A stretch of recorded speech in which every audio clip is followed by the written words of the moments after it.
Mike King Biz, the premier business media brand covering and connecting Central Virginia. It's home to Mike King Biz Radio, producer of On the Mic with Mike RVA, which airs on ESPN Richmond 106.1 FM, The Choice 105.3 FM, and worldwide on IBGR.network. Follow Mike King Biz for the best business-ish content in RVA. I have a list of questions because anyone who's ever been on my show who understands when he talks about the curveball, that's what we do. So my radio show is On the Mic with Mike. It's a business show, but it's about how business helps society be better. That's what we do. And what we're doing here, so I'd just like to thank the folks here for having me. My dad would always tell me, it's not who you know, it's who knows you. And also, when we talk about changing the world ain't cheap, easy, or free, money got to change hands somewhere, and the people up here are making a difference, and I'm just happy to let's get the conversation started. So the idea of it is, what was the impetus for starting the business? Kamard, we'll start down on the end with you. Well, hello. I don't want to be too loud, but my brother's actually the genius behind GTT Commercial Tires. He started it with 7 used tires in the shed of his backyard, July 21st, 2016. Whoa, 7? Yeah, so he's the genius behind the structural foundation, and I've just been able to come in and build on it and improve it. So super grateful to be in this position. What was the first sign that you guys had achieved success? That first time they were like, hey, we got something here. Success, which is a subjective word, but I would say when my mother continued to pound on my back about me joining forces with my brother, which was probably in 2018. At that point, he had moved from the shed of his backyard into an actual 5,000 square foot warehouse on the East Belt Trade Center on South Side. And at that point, it was pretty clear that it was something that he had rolling, literally and figuratively in the sense of the tires. So, yeah, that's probably when it really kind of clicked. So, in other words, Mom had the vision. Yeah, at one point I thought it was just a parental fantasy of her 2 boys working together, but my brother, for any of you guys in here who have met, who has Wait a second, can I stop you for a second? What you got? Can you give a shout out to your brother? Sir, could you stand up, please? There you go. See, we can't have him getting the love and nobody knows who he is. Which is how he prefers it. But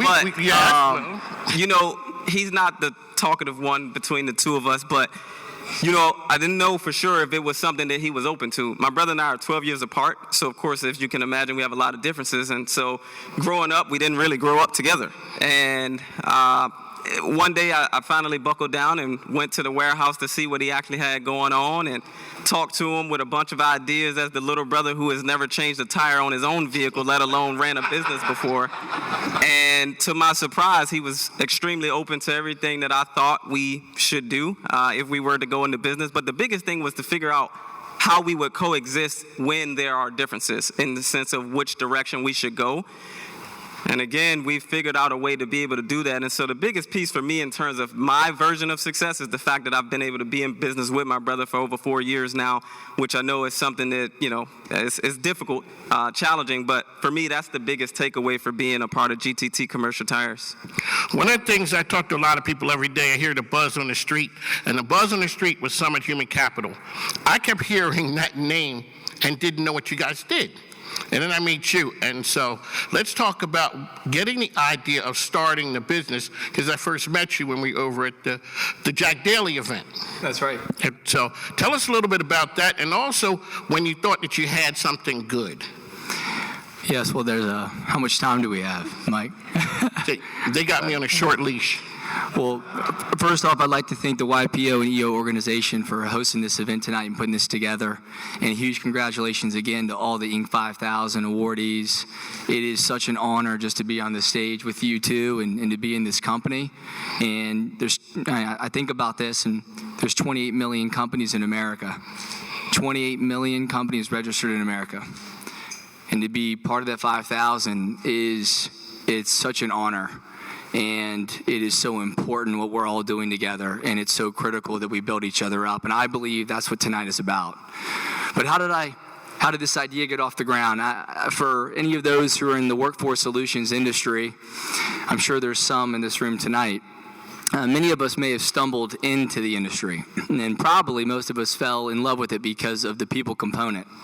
And when I stumbled into the space over a decade ago, aging myself a little bit, I just fell in love with the reality that we get to change lives. But industry and workforce solutions, I believe, unfortunately, there is not always, but a major component of commoditizing people. And when you put a dollar sign on a person, that's not how we're meant to behave, and that's not what society's about. And I saw a huge opportunity to completely disrupt the genuine narrative of elevating the perspective of work by aligning passion with mission. Because I firmly believe, and we firmly believe at Summit Human Capital, that you are the most powerful where you are the most passionate. We spend more time at work, time awake, than anywhere else in life. Don't we owe it to ourselves to love what we do? To wake up, imagine this reality. Waking up and getting to go to work, rather than waking up and having to go to work. And we are requiring industry to align with this reality and this truth. And that only happens when you take the time to truly understand someone's career passions and their career visions. And then it's taking the time to make sure that that alignment does indeed take place, because that's how we're elevating society. So that was the idea, Mike. And then signs of success. Yeah, I stand here before you guys with so many curveballs. What startup founder does not have at least 100 of those stories? And something tells me there will be many curveballs ahead of us. And I'll never forget, 2018 was a super intense year. It's when I founded Summit Human Capital, April 2018. And I met with my CPA 6 months in. Summit Human Capital, I fully bootstrapped the organization, no private equity funds. I felt it was important to do that. And 6 months in, you can imagine, I left DC to move to Richmond to do something special. And my CPA said, at this current rate, you have 6 months left. 6 months left and you're out of business. You can imagine when you put everything you've ever made in your entire life into an organization and hearing that. I'll never forget my response. I'll never even forget where I was sitting. I remember his face, and he said some pretty real words that I won't say here because maybe it's not appropriate. But what I can tell you is that he's still my CPA, because amen to needing people in the room that don't tell us yes all the time. So grateful for him. And then I realized in that moment, and he helped me, I shifted my priorities and realized that if I'm not retaining clients, there is no incredible idea of changing lives that will exist. So I completely reprioritized my day-to-day and focused entirely on explaining the vision and mission to customers. And the moment when I knew something was very special is through a referral. I was able to partner with a very large firm in the home building community, partner with their CEO, and stood up their entire technology department. And that really kept the lights on. So then it's keeping the lights on, but how do you keep the lights on, Mike? You need other opportunities. And this was the pandemic. And I met a customer that I've known for quite some time, well, a friend that gave me an opportunity. And I have a pretty neat, I think we all have a David and Goliath story. And we won a program with a federal agency. And before it was awarded, he said, we haven't won this yet, but I've partnered with you and a $4 billion competitor. Great odds. So here's me at this point and less than 2 colleagues, one of which is still with us today. And I can't tell you, I don't know if I even saw home for a few nighs. And when we were awarded the contract, we changed all 15 lives, and the $4 billion Goliath didn't change any. And it kept us alive. And after those moments, I realized, we just went toe-to-toe with one of the biggest firms in the world in our space. And the associates that we're engaging, obviously, the message is resonating about changing their life rather than just placing someone in a job. And that is a fundamental difference in our operation, Mike. So you put the human capital in your name. Yes. There's a reason for that. Alrighty, so self-promotion in business is a very important thing. So my program, On the Mic with Mike, ESPN Richmond, 5 to 7 a.m. every day.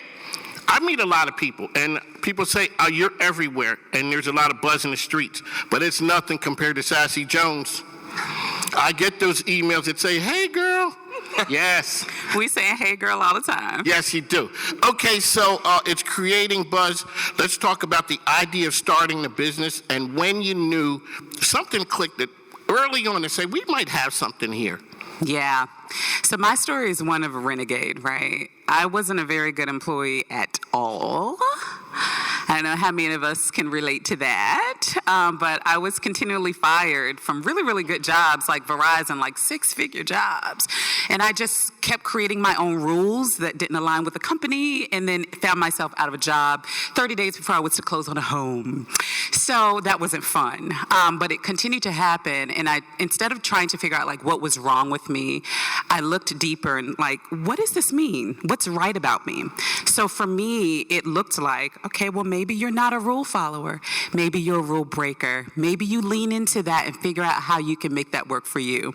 So that looked like starting super, super tiny entrepreneurship.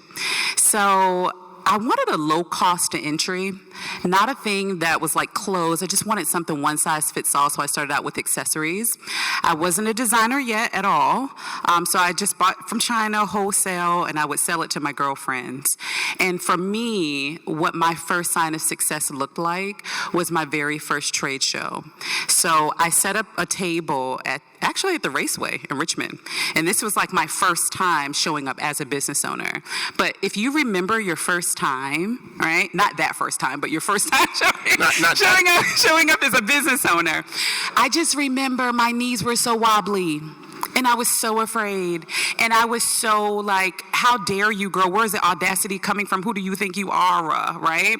But I knew that there was something on the inside of me that I needed to let the world see, that I needed to let the world experience. So I did. Knees wobbling, set the table up at the Raceway. There were all of these other well-established brands that were there. I think back in the day it was Paparazzi and some other jewelry brands. And here I am. And so the first sign of success was at the end of that show, 2 very important things happened. I made more money at the one-day show than I did in my 2-week paycheck at work. So I was like, woohoo, go girl, there's something to this, right? There's something to this, right? And then the other very important thing is that I got to learn who my customer was. Right? And so I would see all these women walk by my table and they'd be like, oh, that's not for me. That's too colorful. I could never pull that off. You look good in that, but not me. And then I just I'm a reverse engineer to the death of me. So I'm like, what is up underneath that statement? What are they saying? What does that mean? Why are they counting themselves out? Really, it's translating to not being willing to try something new, right? You've already counted, it's just an earring, girl, come on. Like, you could do it, try it, you know? And so I really became enamored and addicted with turning women around with their decision audacity. Style is just the vehicle of Sassy Jones, but what we do is we inspire women's lives in a stylish way, right? And that has very much immense trickle-down effect into other areas of her life, and we're after the heart. And so I always say we're a ministry. The conduit is just fashion. And that was my first sign of success. For me, it's super tiny. We're successful. Yeah, all of those things. Hoorah, right? But for me, if we don't celebrate the super tiny wins, the molecular, cellular sized win, like, what else do we have? Because if you're anything like me as an entrepreneur, the goalpost is always moving. Right? You hit the one thing. Oh, okay, that was amazing. The whole world cheering for you. The whole world is like, you're amazing. And you're like, yeah, that was amazing, right? But for me, it's the super tiny things, and I've really built that practice into my life. So my teeny tiny win was being able to stand up at that trade show with my knees wobbling and make more money than I did in my 2-week paycheck and learn who my customer was. And that has served me well into today. One of the things we always talk about in business is relationships. And we're in a relationship business regardless whether it is human capital, whether it's tires, it doesn't matter. Knowing the right people and also working with the right people. So Glenn, when you started off and you hired the first person, how do you go into finding the right person to hire or promote? Well, talking about curveballs, that was one of the greatest curveballs in the beginning was just my hiring strategy. And I made some short-sighted decisions and made some very quick decisions. When I mean quick decisions, as we know as entrepreneurs, we move with a sense of urgency that may not be normal. And I was moving so fast, working to keep the lights on, that I was hiring folks off a coffee meeting. And, we meet for coffee or breakfast, great 30 minutes, 45 minutes, hired. And then I realized within 18 months that only one associate from my strategy was still there. So I completely revamped our entire framework. Actually, one of my clients and great friends now, because relationships, when clients turn into friends, it's no longer business. It's just a true friendship. He said, Glenn, I highly recommend reading this book called Who by Jeff Smart. And amen to that. And it is an unbelievable book. I read every page. In fact, had the whole company read the book. And we agreed together to create the infrastructure of a very detailed framework on how to improve our hiring strategy. And our industry has over, anywhere, it depends on the sector, over 50% first-year turnover. And in the last 3 years, Mike, we've had 3 associates leave themselves in the last 3 years. So I firmly believe that your company is who you hire. No matter how amazing your ideas or structure or SOPs or process may be, if we're not hiring the right associates, then no idea will be executed. There will be no world-class culture. So I have implemented with my colleagues, complete buying together, a framework that we all support and have bought into to totally turn around our framework and our hiring success rate, which we've also been able to incorporate into our partnerships with our clients to increase retention as well. So Kamar, he had just talked about the industry level is people leaving. They changed that model. Talk a little bit about, as a CEO, you and your brother, how you set the culture. Anyone who's ever been on my program understand I always talk about culture and setting the culture. One of the things, so when Jute was on a couple weeks ago, he said a person starts out with you. They may be good to this level, but going to that next level, they may not be the person for you. So, Kamar, let's talk a little bit about culture and how do you set a winning culture? What I first will say is, I tell anybody who thinks that they're a good judge of character, you feel that way until you get into hiring people, because it's really just a guessing game. But the culture piece for me, and my brother at the company, it's really about what framework, what barriers we look to break down. Because what we found is a lot of people have traditional trauma, if you will, to a degree, in the sense of working at different corporations. And so what we look to do is really make everything that we come up with cohesive. So we involve all of our team members, from the people who literally clean our buildings for us to someone like myself to have an opinion and a voice to be able to, kind of speak their piece on what they think we should have in terms of rules, regulations, SOPs, operations, because oftentimes they're the ones who are truly in the battleground, right? And so to me, it's more important to take feedback from them. And of course, it's our company. We're going to do things that we feel are in our best interest. But I think when you can connect the purpose of the company to these people and their opinions, it creates a culture where everyone does feel like their voice does matter versus it just being a good tagline. And so for us, we really live, breathe, and sleep that, where some of our greatest ideas have come from people who literally are 2-3 weeks into the company that truly don't even know our vision to the extent that somebody that might be an executive team member has. So for us, it's really about inclusion. There you go. So, Sharice, for you, I guess your organization is different. People are scattered around in different places. How do you set the culture when everyone isn't in the same room? You know, Ann is in Denver, you know, Bob is in Baltimore. How do you do that? In the past, it was we all were all in one room, and the camaraderie. I was in the Army for a long time. So the esprit de corps is there. Everyone's all around the water cooler. But how do you do that when people are in different locations? Fun fact, I cannot stand virtual employees. I'm sorry, Ladies and gentlemen, breaking news. Breaking news here.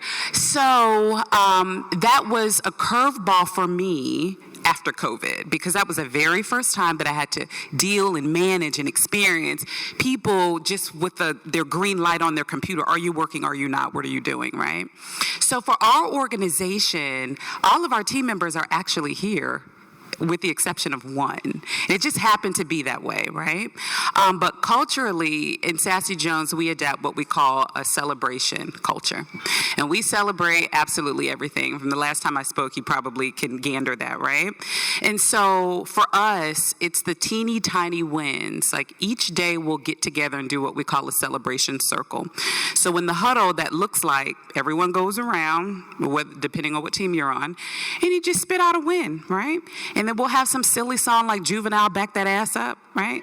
And then after you say your win, we play it on the iPad and everybody dances and twerks and like goes crazy over your win, right? And then through that, you just understand that we are your people. We celebrate you. We support you, even the teeny tiniest, smallest things. What that also threads is trust, right? Which is the biggest breakdown amongst teams. And so we don't really have an issue with having to pull things out of people, right? Through us celebrating one another openly, we have a culture where people will come to us and, you know, and trust that we can help them solve their problems. And that's what we prefer to be. We prefer to be a partner. And so that's what it's like. Aside from cookouts, and just a lot of random things, you know, twerk fest and, you know, all kinds of fun things. So Glenn, clearly I'm going to go to you after that one. So back it up. We're to back it up. And that's what we're talking about. So that is the energy. So what I see you doing in those videos is truly the energy. Yeah. Listen, because, right.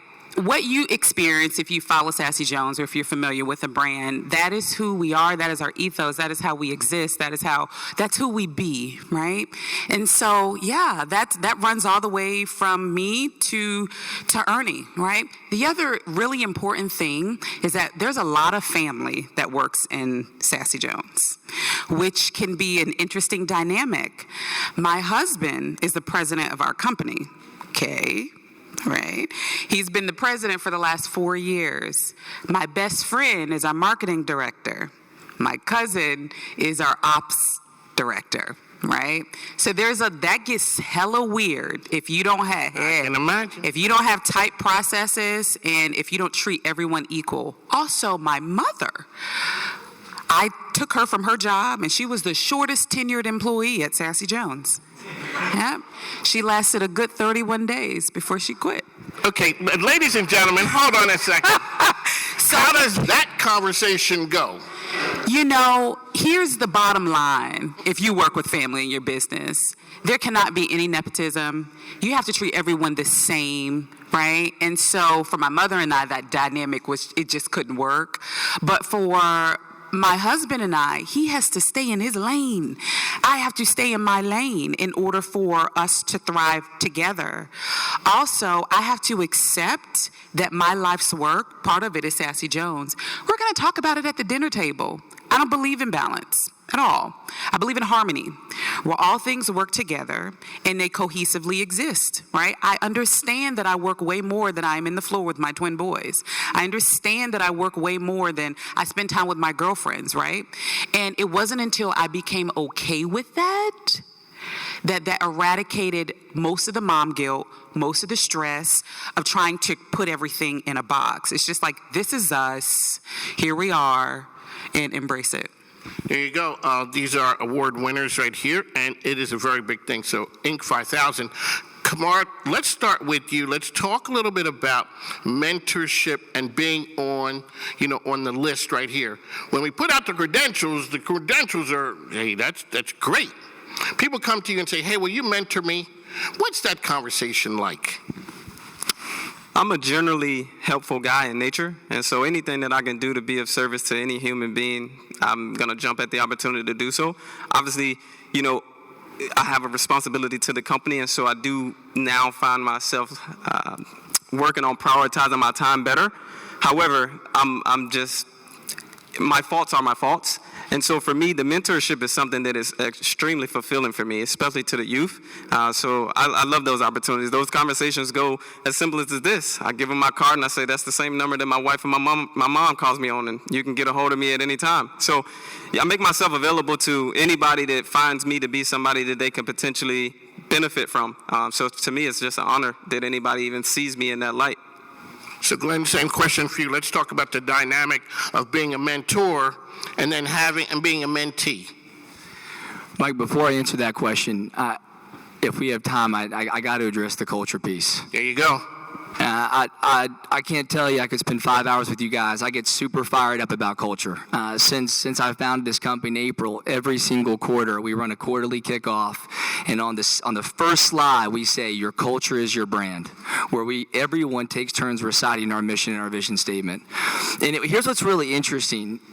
When I founded Summit Human Capital, I thought about building a world-class culture because that's what we owe to our associates. Without a culture, you're really nothing. And what I actually learned, we part of our culture, we have a book club, and we're actually on book number 13. Every single Friday, the whole company reads a chapter, so it doesn't feel like you're back in school. Easy to do, over learning and development that's more professionally focused around leadership or topics that have to do with changing lives and how we can better do that. And what's really, really interesting is we over the last 2 books ago, we read a book called Culture Code. And a recent study, this is really fascinating, came out from Harvard. Over a 10-year study, over 200 companies concluded that strong cultures result in an increased net profit of 765% over 10 years. And here's what's really neat. I wasn't even thinking about that. That was never the why. It was never about the profit. And then when I read that, I said, good God. We're growing at the rate that we're growing. And there was an epiphany because I realized through that content that we're growing through our culture. And that was a pretty amazing moment for the entire company. And when I mean culture, it's so much bigger. It's so much bigger than having your values on a website to meet the definition of being a company or a mission or a vision. No, I mean, how often are you talking about it?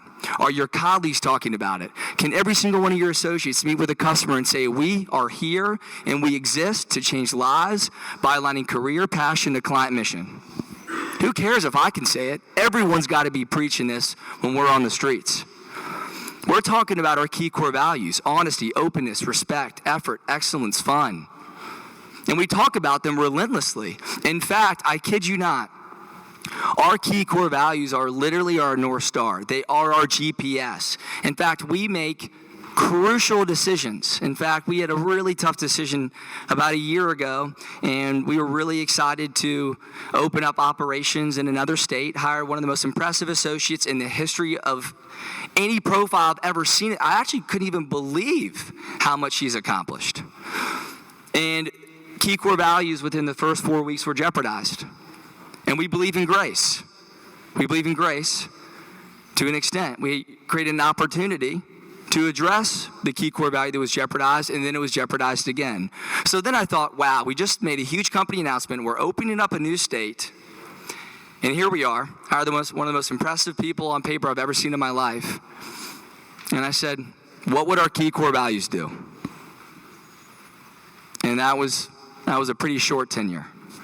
So when anyone in the company can walk through the walls and look at those key core values and say, I am honoring them, because I know this is what our company believes in. You are building something so special. And I know that no Inc. 5000 awardee would ever be in this situation if you weren't all in your culture. But what a gift it is that you can actually be more successful financially through a world-class culture.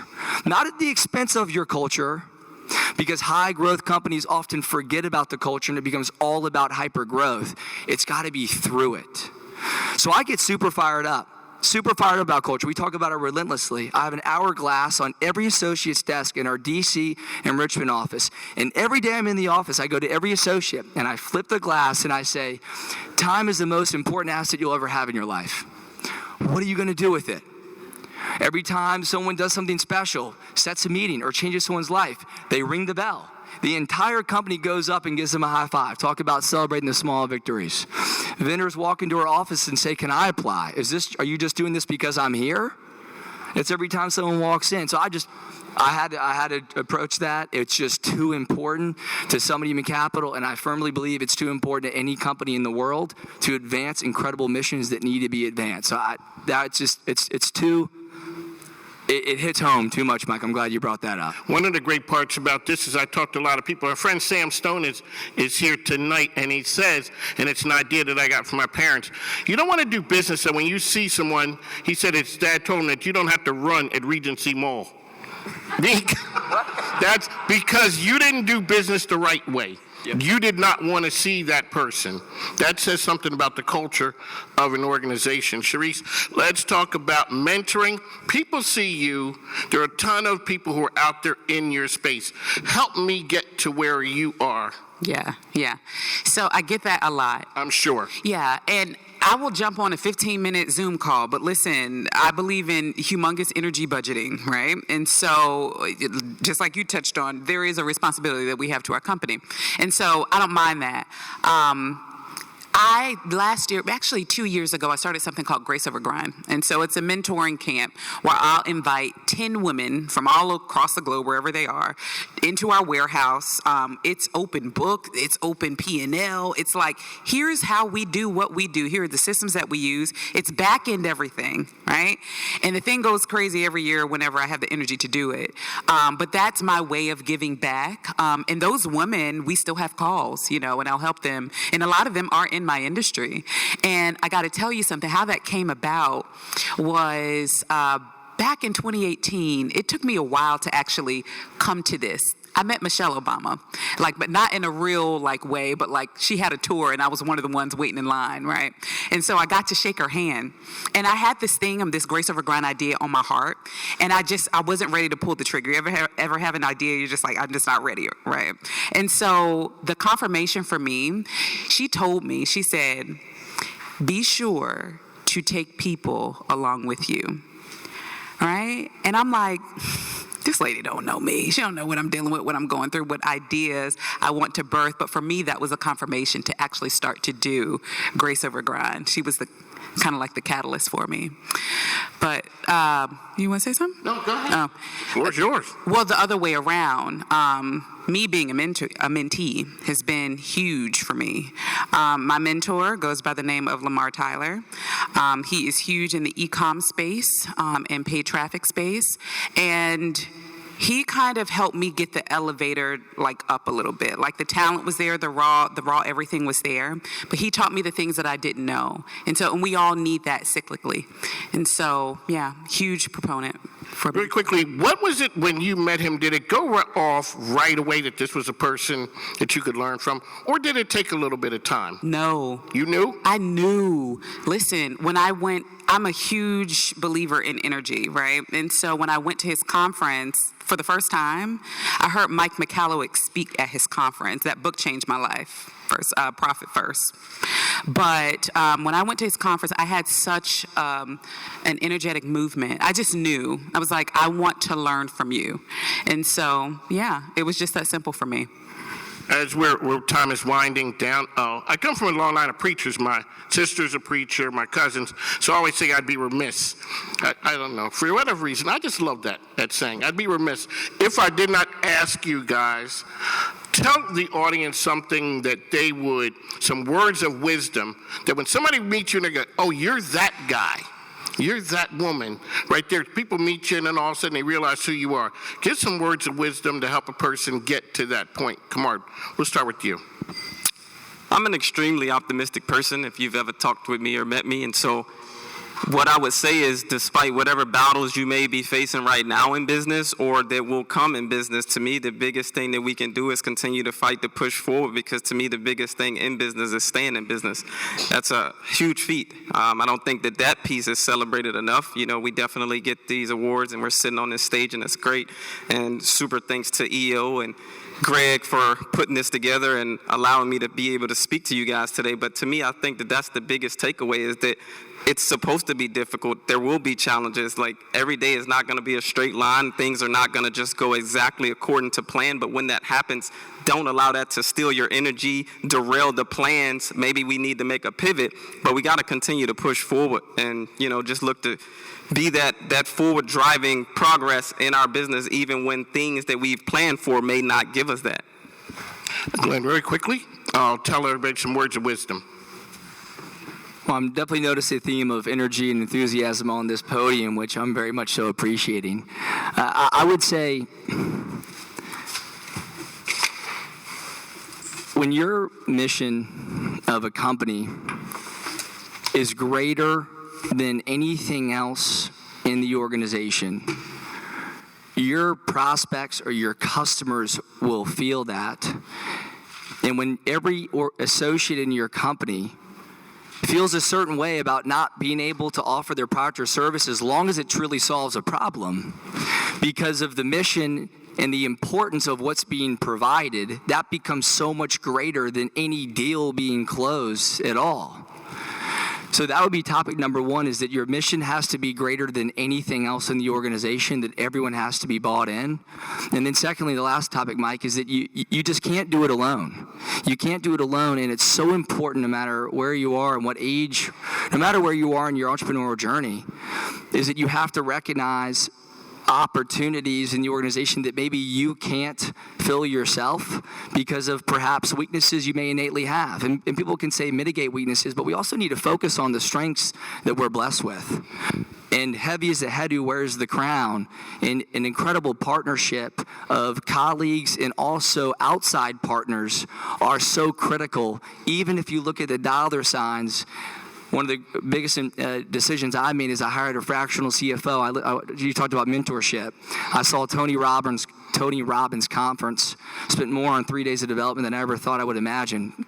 And he said, if you leave today and there's one thing you do, you hire a chief financial officer or a fractional CFO. And I said, gosh, I've been doing this. I got it. And I said, why am I listening to someone? Why am I paying this money for someone that's worth $7 billion and owns 74 companies, not to listen to his greatest piece of advice? So I made that move, and that's just one of many moves I've made to strengthen innate weaknesses that we're not specialized in. We need to focus on changing lives in that operation, not covering every vertical of a company that's not in your swim lane. There you go. Sharice, parting words of wisdom. I would say to prioritize your own knowing. Because as entrepreneurs, it can be lonely. It doesn't have to be, but it can be, right? And so we do a lot of, what do you think? What do you think? Let me run this idea by you. Let me, what do you think, right? And so for me, I think it's very important when you don't know what to do, because that's what entrepreneurship is, right? You're making it up honestly as you go. But when you don't have the answers, the thing that I love to do is just to do nothing, just to sit still. Not physically, not in a work way, but energetically. So it looks like meditating in the morning. And instead of petitioning to God and praying and asking, I'm just sitting and receiving and hearing what it is that my next step should be, right? And so all of those answers have come from what I call my shanana, my belly, my knowing, right? And of course, there's team, and there's, when you get the answer, you volleyball it around just to massage it and make sure that it's perfected. But there's so much that comes from the inside of you, and you never get to that if you have all this noise and movement and rah-rah happening, right? It's like, it's really, you got to prioritize the season of sitting still so that you can hear your own knowing.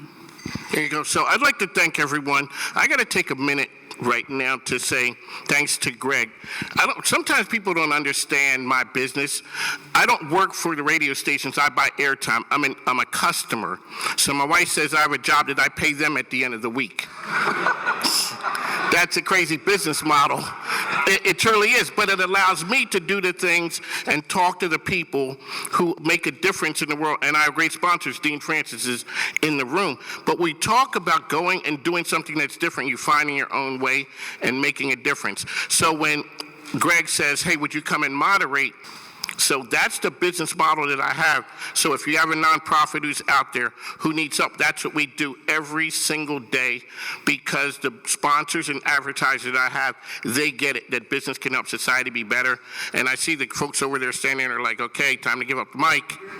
I'm good. I'm done. I'm done. But I'd like to thank you guys for coming. Thank you guys. It has been truly an honor.